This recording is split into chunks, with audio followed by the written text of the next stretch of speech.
આપ મીડિયાના મિત્રોના માધ્યમથી જણાવવા માંગીશ કે હેલ્મેટનો કાયદો જે છે એ 1988થી અમલમાં છે. એની અમલવારી ક્યાંક ને ક્યાંક કચાશ રહેતી હશે તો ઢીલાસભરી રહી હશે, એ વાત સાચી છે. પરંતુ દિવસે ને દિવસે હવે વાહનો જે પ્રકારે વધી રહ્યા છે રોડ પર, અને એના લીધે જે અકસ્માતોની સંખ્યા છે એ પણ વધી રહી છે. અકસ્માતોમાં ફેટલ સંખ્યા પણ વધી રહી છે. તો ત્યારે આપણી સજાગ નાગરિક તરીકે ફરજ છે કે એક વ્હીકલ રાઇડર તરીકે આપણે તકેદારીના તમામ પગલાઓ લેવા જોઈએ. ફોર વ્હીલરનો અકસ્માત થાય તો કદાચ વ્યક્તિને ફેટલ ઇન્જરી થવાની શક્યતાઓ પ્રમાણમાં ઓછી હોય છે. પરંતુ જ્યારે ટુ વ્હીલરનો અકસ્માત થાય, વાહન ઇવન સ્લીપ પણ થઈ જાય, અને આપણે એવા ઘણા દાખલા જોયા છે કે વ્યક્તિઓ પડે તો નાની મોટી ઈજાઓ સાથે હેડ ઇન્જરી જેવી ગંભીર ઈજાઓ થતી હોય છે. હેડ ઇન્જરી થાય, અંદર હેમરેજ થાય, ત્યારે માણસની બચવાની શક્યતાઓ ઘણીવાર નહીવત રહેતી હોય છે ને આપણે એમાં આવા કિસ્સાઓમાં જીવ ગુમાવતા પણ જોયા છે.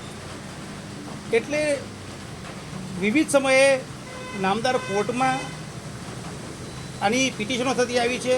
જાહેર રીતની અરજીઓ, જે લોકો જાગૃત નાગરિકો છે સમયાંતરે આવી અરજીઓ નામદાર કોર્ટમાં કરતા હોય છે કે સાહેબ આ પ્રકારનું પાલન થાય તો આવી ઘટનાઓ ઘટે એમ છે.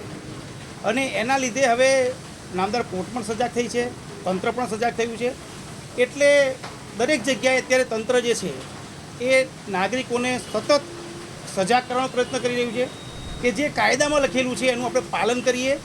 અને પાલન કરીએ એટલે ઓવરઓલ જે લોકોનો જે આપણે જાહેર એનો જીવ બચાવની સંખ્યા છે એ વધી શકે, અને સલામત ટ્રાફિક, સલામત સવારી આપણે થાય. આપણે ઘરેથી કામ પર નીકળીએ, બહારથી નીકળીએ અને ઘરે પરત જઈએ, આપણા ફેમિલી માટે આપણે સહી સલામત પરત પહોંચીએ. એના માટે ફોર વ્હીલર હોય કે ટુ વ્હીલર હોય, જે સલામતીના ધારાધોરણ છે એને આપણે અપનાવીએ. આ જ નિયમની વાત છે. આપણા રાજકોટ શહેરમાં એ અમલવારી આપણે આજથી ચાલુ કરી છે. આપણે જોઈ રહ્યા છીએ રોડ પર કે ઘણા સજાગ નાગરિકોએ હેલ્મેટ પહેરવાનું શરૂ પણ કરી દીધું છે.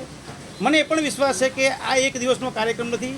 લોકોમાં જેમ જેમ અવેરનેસ આવશે એમ એની સંખ્યા વધશે. આજે 10% હશે, 6 મહિનામાં એ ફોલો કરનારની સંખ્યા 20% પહોંચશે, પછી 30% પહોંચશે. અને એવો પણ સમય આવશે કે લગભગ રાજ્યના, આપણા શહેરના તમામ નાગરિકો આ નિયમ જે છે હેલ્મેટના સુખાકારી નિયમ એનું પાલન કરતો થઈ જશે એવો મને પૂરો વિશ્વાસ છે. એ આમ તો કાયદો તો એવું જ કહે છે કે આગળના રાઇડર અને સહ રાઇડર એ બંને માટે હેલ્મેટ ફરજિયાત છે. બેની વચ્ચે નાનું બાળક હશે તો એના માટે જરૂરી નથી, પણ આગળ કોઈ પુરુષ કે સ્ત્રી ચલાવી રહ્યા છે, પાછળ 12 વર્ષ 15 વર્ષ સુધીનું બાળક જે સામાન્ય રીતે સ્કૂલમાં જઈ શકે એવું હોય તો એના માટે પણ હેલ્મેટ ફરજિયાત છે. એમાં ડરવાનો કોઈ પ્રશ્ન નથી. આ એક આદતની વસ્તુ છે. આપણે કોઈ પણ રમત જોઈએ છીએ કે આપણે શેરીમાં ક્રિકેટ રમતા હોય તો એમાં હેલ્મેટ નથી પહેરતા, પણ ઇન્ટરનેશનલ મેચો તમે જુઓ એમાં ક્રિકેટરો પણ સાવચેતીના ભાગરૂપે હેલ્મેટ તો પહેરે જ છે. તો આ સાવચેતી માટેની આદત નાખવાની વાત છે. એમાં ક્યાંય બીવાની જરૂર નથી, કોઈ એવું માનવાની જરૂર નથી કે આ ડિસ્કમ્ફર્ટ ફીલ થાય. એ થોડોક ટાઈમ હોય, થોડોક ટાઈમ આપણે આદત આવી જ જાય. હેલ્મેટ વિરોધી સમિતિ કહી રહી છે કે ડરતા નહીં, 500 રૂપિયા ન ભરતા અમે ફ્રીમાં કેસ લઈશું. એ સમિતિનો અધિકાર છે, એ નાગરિકોની બનેલી સમિતિ છે, એમને વિરોધ કરવાનો અધિકાર છે. હું તો એટલું જ કહીશ કે સમિતિ પોતે પણ 500 રૂપિયા તો લેવાની જ છે, તો અમારી પાસે સમાધાન શુલ્ક પણ 500 રૂપિયાનું છે. આપ કદાચ કોઈ પણ કારણ સંજોગવશાત માનો કે હેલ્મેટ વગર નીકળ્યા છો તો પોલીસ પાસે સમાધાન શુલ્ક પણ 500 રૂપિયાનું છે. તો આપ ત્યાં ભરીને જ કેસ પૂરો કરી શકો છો. આપણી સમિતિ એમ કહે છે અમે 500 રૂપિયામાં તમારો કેસ લડી આપીશું, 500 રૂપિયા એ પણ માંગી રહ્યા છે. તો બેટર છે કે આપ સમાધાન શુલ્ક ભરીને ત્યાં જ પૂરું કરી દો, તો આપને સમાધાન સમિતિને હેલ્પ લેવાની જરૂર જ નહીં પડે.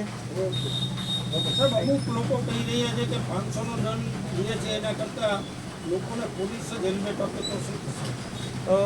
આપ મીડિયાના માધ્યમથી જણાવીશ કે આપને કદાચ ખ્યાલ જ હશે કે પોલીસે ઘણા દાતાઓની મદદથી લગભગ રાજકોટ સિટીમાં 3000થી પણ વધુ હેલ્મેટ સ્પોન્સર કર્યા છે.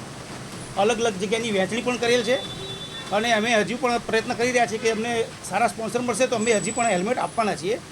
હેલ્મેટ ખૂબ સારી સંખ્યામાં આપણે વેચ્યા પણ છે અવેરનેસના ભાગરૂપે.